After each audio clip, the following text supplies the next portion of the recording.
Assalomu alaykum. Power BI bo'yicha navbatdagi qisqa video olamiz. Bugungi mavzu ribbon chart, ya'ni lenta diagrammasi. Ko'pchilik bu grafikni ishlatmaydi, lekin bu juda foydali. Bu diagrammada biz vaqt o'tishi bilan reytinglar, pozitsiyalar yoki ulushlarning qanday o'zgarishlarini juda aniq va vizual ko'rishimiz mumkin. Keling, uni Power BI'dagi tayyor loyihamizda ko'rib chiqamiz.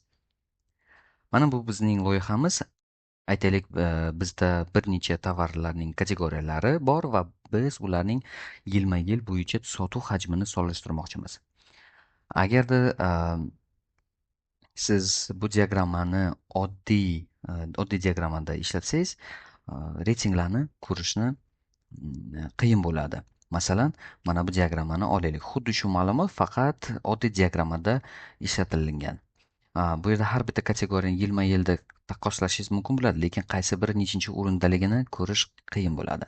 Agarda ribbon chart, ya'ni shu lenta diagrammasini ishlatsangiz, birdaniga aytishimiz mumkinki, web development degan sohamiz 2016-yilda birinchi o'rinda bo'lgan va shu sotuv kamayishiga qaramasdan baribir birinchi o'rinda saqlab kelyapti.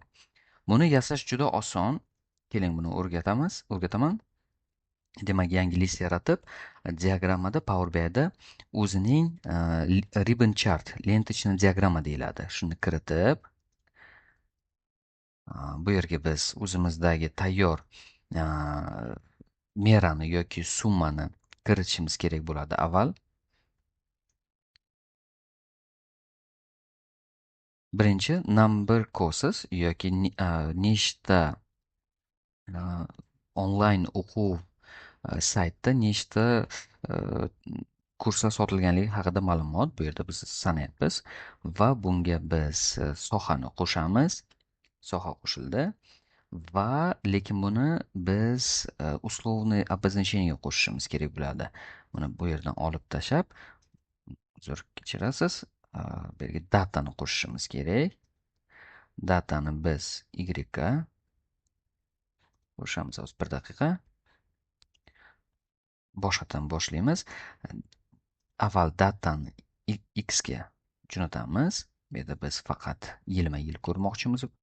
Keyin esa sotuvlarni y osga kiritamiz. Mana yil davomida barcha sotuvlarimiz kelib chiqdi va undan tashqari kategoriyalarni условно обозначениеga kiritishimiz kerak bo'ladi. Bu yerda subject olib turib, bu yoqqa kiritamiz. Tayyor.